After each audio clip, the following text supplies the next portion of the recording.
जय हिंद, नमस्कार एंड खम्मा गणी दोस्तों, कैसे हैं आप सभी लोग। आशा करते हैं कि सब एकदम बढ़िया होंगे और अपनी अपनी तैयारी अच्छे से कर रहे होंगे। तो मेवाड़ क्लासेस के एक और नए वीडियो में आप सभी का स्वागत है।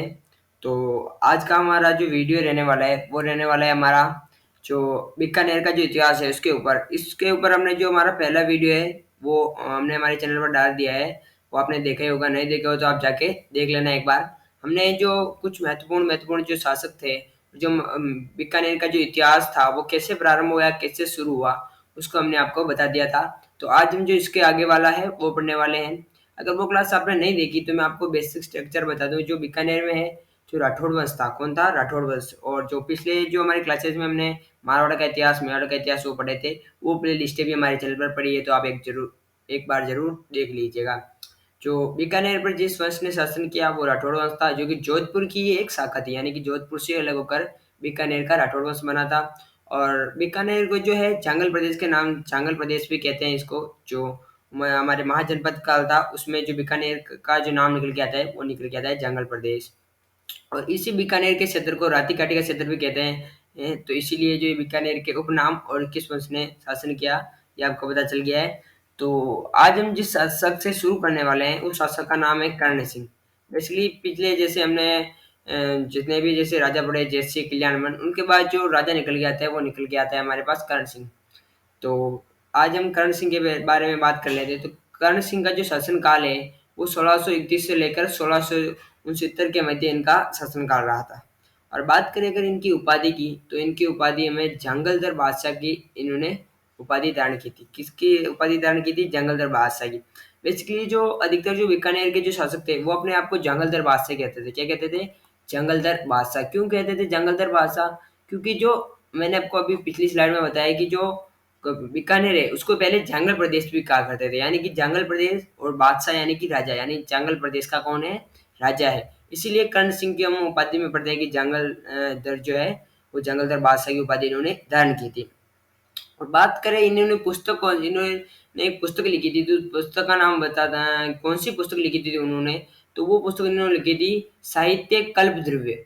कौन सी पुस्तक लिखी थी इन्होंने? साहित्य कल्प द्रव्य नाम की, इन्होंने क्या लिखी थी? पुस्तक लिखी थी अपने शासन काल में। बेसिकली ये काफी लंबा शासन काल है, जैसे कि मैं आपको बता दूं 30 से 40 वर्ष तक का शासन काल है। लेकिन इतनी जो महत्वपूर्ण बातें हैं जो पिछले शासकों के बारे में हमने पढ़ी, उतनी महत्वपूर्ण बातें यहाँ पर नहीं आएगी।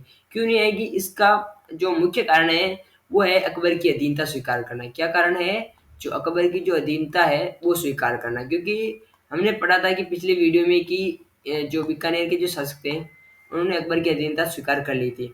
तो अकबर का अधिकार हो गया यहाँ पर। तो ये राजा क्या है कि ना तो युद्ध लड़ेंगे और ना ही इनकी जो कहते हैं उनको जो राजनीतिक जो उपलब्धियां हैं वो इतनी महत्वपूर्ण मायने नहीं रखेगी। जैसे हमने मारवाड़ और मेवाड़ में पढ़ा था, उतनी इनकी उपाधियां महत्व नहीं रखेगी। अब हम बात कर लेते हैं इनके दरबारी विद्वानों के बारे में। दरबारी विद्वानों में इनके जो पहले दरबारी विद्वान निकल के आते हैं वो निकल कर आते हैं गंगाधर मैथिल। गंगाधर मैथिल जिन्होंने कर्णभूषण और काव्य डाकनी नाम की दो पुस्तकें लिखी थी। कौन कौन सी पुस्तकें लिखी थी? कर्णभूषण और काव्य डाकनी नाम की। इन्हीं के समय एक मथिरे की राड़ हुई थी। बेसिकली बीकानेर और नागौर के मध्य एक युद्ध हुआ था। इतनी बड़ा युद्ध भी नहीं हुआ था, लेकिन इनके समय क्या हुई थी? मतीरे की राड़ हुई थी। बेसिकली मतीरे की राड़ क्या है मैं आपको शॉर्ट्स में बता देता हूँ। क्योंकि जो हमारे एग्जाम पॉइंट ऑफ व्यू से मतीरे की राड़ से इतना ज़्यादा क्वेश्चन पूछे नहीं गए हैं।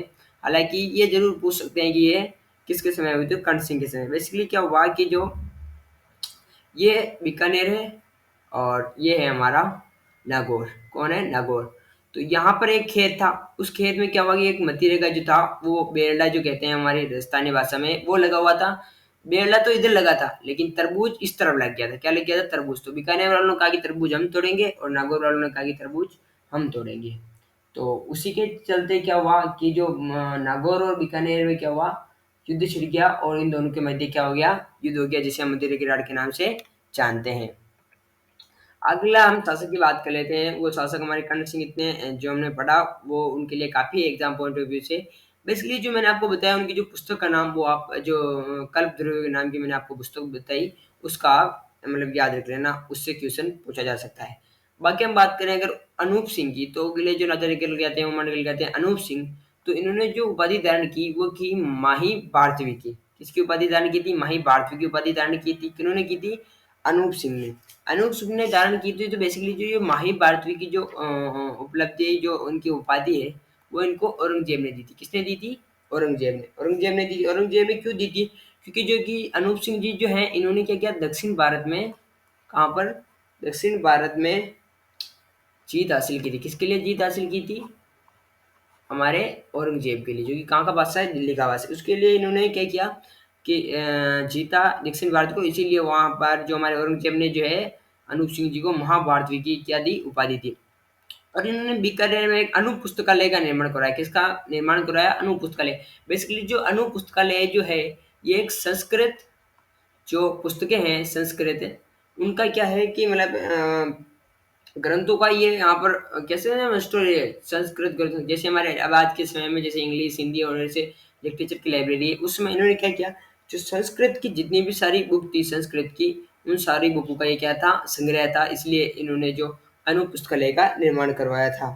और जो हमारे महाराणा कुंभा जो पढ़ते हैं हम मेवाड़ के इतिहास में, वो जो महाराणा कुंभा है, उनके संगीत ग्रंथों का इन्होंने क्या करवाया था? संकलन करवाया था। किसने करवाया था? हमारे अनूप सिंह जी ने। क्या करवाया था? कुंभा के ग्रंथों का संकलन करवाया था। और जो संस्कृत पुस्तकें थी, उनका राजस्थानी में अनुवाद करा था। ये एक बहुत बड़ी बात है कि बेसिकली क्या हुआ कि राजस्थान में अब तो जैसे कि लगभग लगभग सब लोग हिंदी भी समझने लगे, और कुछ लोग अंग्रेजी और ऐसी भाषा भी बोलने लगे। लेकिन पहले क्या होता था, राजस्थान में सिर्फ और सिर्फ राजस्थानी बोली जाती थी और समझी जाती थी। तो इन्होंने क्या किया, जितनी भी सारी संस्कृत की पुस्तकें थी, उन सबको राजस्थानी में क्या करवाया? ट्रांसलेट करवाया या अनुवाद करवाया। किसने करवाया? अनूप सिंह जी ने। अनूप सिंह जी ने इनका अनुवाद कराया। बात कर लेते हैं हम अनूप सिंह जी की पुस्तकें। बेसिकली अगर इतना जो मतलब जो सांस्कृतिक जो कल्चरल अगर कोई शासक होगा, तो वो भी मतलब अपनी तरफ से जो उन्होंने पुस्तकें लिखी, तो उनको हम पढ़ लेते हैं। इन्होंने ये पुस्तक लिखी अनूप विवेक, काम प्रबोध, यहाँ पर कम नहीं है, काम प्रबोध है, और श्राद्ध प्रयोग चिंतामणि, और गीत गोविंद का जो मतलब हमारे जयदेव का जो गीत गोविंद है, उस पर इन्होंने टीका लिखा था। वैसे गीत गोविंद किसने लिखा था? जयदेव ने लिखा था। और इन पर टीका किसने लिखा? तो इन पर टीका लिखा था हमारे बीकानेर के शासक अनूप सिंह जी ने। ओके, यहाँ तक क्लियर है। आगे हम बात करते हैं इनके दरबारी विद्वानों। किसकी बात करते हैं? दरबारी विद्वान। तो इनका जो महत्वपूर्ण दरबारी विद्वान है, उसका नाम है भाव भट्ट। क्या नाम है इनका?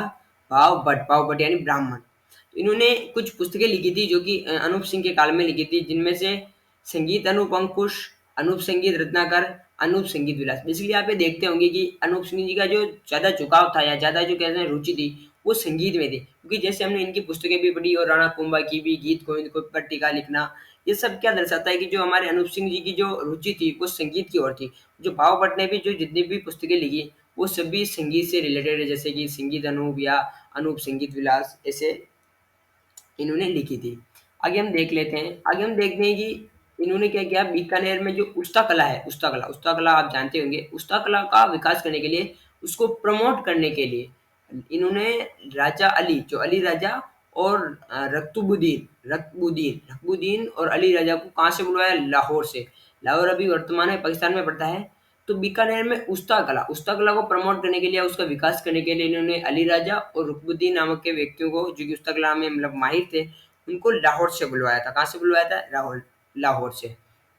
आगे हम देखें तो बीकानेर में 33 करोड़ देवी देवताओं का मंदिर बना था इन्होंने। कितने करोड़ देवी देवताओं का? 33 करोड़ देवी देवताओं का इन्होंने मंदिर बनाया था। अलग अलग मंदिर नहीं था, बेसिकली वो एक ही मंदिर था। वो इन्होंने बनवाया 33 करोड़ देवी देवताओं के नाम से। और वहां पर जो है हेरेम्ब गणेश जी, हेरेम्ब गणपति जो है, उनकी मूर्ति लगी हुई है। बेसिकली आप सोच रहे होंगे कि ये हेरेम्ब गणपति क्या है। तो बेसिकली इस मूर्ति में क्या है, जो गणेश जी है, बेसिकली हम देखते हैं कि गणेश जी जुए पर सवार आ रहे थे, लेकिन यहाँ पर क्या है कि शेर पर सवार गणेश जी है। को आप किस पर सवार है? शेर पर सवार गणेश जी हैं। तो वहां पर इन्होंने 33 करोड़ देवी देवताओं का मंदिर बनाया। उनमें से एक हेरम गणपति की मूर्ति भी लगी हुई है। यहाँ तक आपको क्लियर हो गया। तो हम अगले राजा पर चलते हैं। तो ये रहा हमारे अगले राजा, जिनका नाम है सूरत सिंह। क्या नाम है इनका? सूरत सिंह। सूरत सिंह है। 1850 ईस्वी में इन्होंने भटनेर पर अधिकार कर लिया, तथा भटनेर का नाम बदलकर क्या कर दिया? हनुमानगढ़ कर दिया। बेसिकली इनके पीछे कहानी है कि इन्होंने हनुमानगढ़ इसलिए रखा था, क्योंकि जिस दिन इन्होंने भटनेर का विजय प्राप्त की थी भटनेर पर, उस दिन क्या था? मंगलवार था। क्या था? मंगलवार था। तो उसी के चलते इन्होंने जो हम जैसे मंगलवार हम देखते हैं कि हनुमान जी का वार होता है, बजरंगबली का वार होता है, तो इन्होंने इसीलिए हनुमानगढ़ का नाम जो है मतलब भटनेर का नाम बदल कर इन्होंने क्या रख दिया? हनुमानगढ़ रख दिया था। कब? 1850 ईस्वी में। बाकी आगे 1814 जो हमारे निकल के 1814 ईस्वी में इन्होंने क्या किया, 1814 बेसिकली, सॉरी 1850 नहीं है यहाँ पर, मैं सोच ही रहा था, टेक्निकल टीम को मैं बोलूंगा यहाँ पर गलतियाँ सुधारे, यहाँ पर 1805 है, आप यहाँ पर सही कर लीजिएगा, 1805, 1850 नहीं है, 1805 आप याद रखिएगा। इसके लिए सॉरी, मैं आप सभी से माफी चाहूंगा। बाकी हम बात करते हैं जैसे कि 1805 में बड़नेर पर अधिकार कर कर उसका नाम बदलकर हनुमानगढ़ कर दिया। उसके आगे 1814 ईस्वी में इन्होंने चूरू पर अधिकार कर लिया था। किस पर अधिकार कर लिया था? चूरू पर अधिकार कर लिया था। इस समय चूरू के किले से चांदी के गोले चलाए गए थे। किसके किसके जो गोले चलाए गए थे? चांदी के गोले चलाए गए थे। किसके ऊपर चलाए गए थे? सूरज सिंह जी के ऊपर चांदी के गोले चलाए गए थे। और जो यहाँ का जो उसमें जो शासन सामंत था जो चूरू का, वो थे शिवजी सिंह। कौन थे? शिवजी सिंह। शिवजी सिंह। शिवजी सिंह जी इनके मतलब क्या थे? चुरू के सामंत या कहते हैं राजा थे, जिनको हम शिव जी के नाम से भी जानते हैं। आगे आगे चलकर इन्होंने 1818 मतलब 1818 ईस्वी में जैसे कि सभी राजपूताना के राजाओं ने की, उस प्रकार इन्होंने भी 1818 ईस्वी में आगे चलकर अंग्रेजों के साथ संधि कर ली। और जो घिंगोली का जो युद्ध हुआ था, घिंगोली का युद्ध बहुत ही प्रसिद्ध युद्ध है, तो इस घिंगोली के युद्ध में इन्होंने जयपुर की मदद की थी। किस शासक की तरफ या किस राजवंश की तरफ गए थे? तो ये कछुआ राजवंश की तरफ गए थे और जयपुर का इन्होंने क्या किया था? मदद की थी। किस युद्ध में? घिंगोली के युद्ध में। और तो हम अगला अब राजा देख लेते हैं। जैसे हमारे यहाँ तक क्लियर हो गया आपके जो हमने पीछे राजा पढ़ा सूरज सिंह, ये क्लियर हो गया आपके। तो अब हम देखते हैं जो हमारा अगला राजा निकल के आता है, वो निकल के आते हैं रतन सिंह। क्या नाम है इनका? रतन सिंह। इन्होंने 1836 ईस्वी में वाया बिहार में कन्यावध रोकने का प्रयास किया था। इसलिए क्या हुआ कि जैसे ही 1836 में वाया जो बिहार में है, वहां पर कन्यावध हो रहे थे, तो वहां पर कन्यावध को रोकने के लिए इन्होंने प्रयास किए और वहां के राजाओं को क्या दिलाई? इन्होंने शपथ दिलाई कि भाई आप ऐसा मत करो, या मतलब उनको जल लेके हाथ में शपथ वपथ दिलवाई कि आप ऐसा मत करो। कि किसने किया था? ये रतन सिंह जी ने। और इन्होंने बीकानेर में रतन बिहारी नाम का मंदिर बनवाया था। रतन बिहारी जी का क्या बनाया था? मंदिर बनाया था। किसने? हमारे रतन सिंह जी ने। और इनके मध्य एक बासन पीर का युद्ध हुआ था। किसका युद्ध हुआ था? बासन पीर का युद्ध, जो कि रतन सिंह वर्सेस गज सिंह। गज सिंह जैसलमेर के थे। किसके थे? जैसलमेर के। और इन दोनों के मध्य युद्ध हुआ, जिसमें गज सिंह, जैसलमेर का जो गज सिंह था वो जीत गए, और हमारे जो रतन सिंह जी थी उनकी क्या हो गई थी? हार हो गई थी। कब हुआ था ये युद्ध? 1829 ईस्वी में। कहाँ पर हुआ था? बासन पीर का युद्ध जिसे हम कहते हैं। और रतन सिंह और गज सिंह के मध्य हुआ था। रतन सिंह हमारे बीकानेर के शासक हैं और गज सिंह हमारे जैसलमेर के शासक हैं। इस युद्ध में गज सिंह जीत गए थे। कौन जीत गए थे? गज सिंह जीत गए थे। आगे चलते हैं हम। आगे चलते हैं तो हम इनके दरबारी जो कवि हैं उनकी बात कर लेते हैं। इनके दरबारी कवि, इनका जो दरबारी कवि है इनका नाम है, निकल के आता है दयाल दास। क्या निकल के आता है? दयाल दास। दयाल दास ने एक बहुत ही महत्वपूर्ण और बहुत ही अच्छी एक पुस्तक लिखी थी या ग्रंथ लिखा था, कह सकते हैं, बीकानेरा राठौड़ारी ख्यात। किसकी ख्यात? बीकानेरा राठौड़ारी ख्यात। बीकानेरा राठौड़ारी ख्यात नाम की इन्होंने क्या लिखी थी? पुस्तक लिखी थी। इस पुस्तक के बेसिकली दो भाग है, जिसमें एक भाग में इन्होंने बीकानेर के राठौड़ों का वर्णन किया है, जो बीका से लेकर इनके जो अंतिम राजा हुए वहां तक, और एक में इन्होंने जोधपुर के राठौड़ों के जो वर्णन किया है, जिसमें सिंहा से लेकर जो राठौड़ वंश था उसका इन्होंने वर्णन किया है। किसने किया है? दयालदास जी ने। कौन सी पुस्तक में? बीकानेरा राठौड़ारी क्या ख्यात है, उसके अंदर इन्होंने क्या किया था? इसका वर्णन किया था। तो आज के लिए बस इतना ही। मिलते हैं आपसे नए वीडियो में। तब तक के लिए हमारे चैनल को जरूर सब्सक्राइब कीजिएगा और इस वीडियो को जरूर लाइक कीजिएगा। तो तब तक के लिए जय हिंद।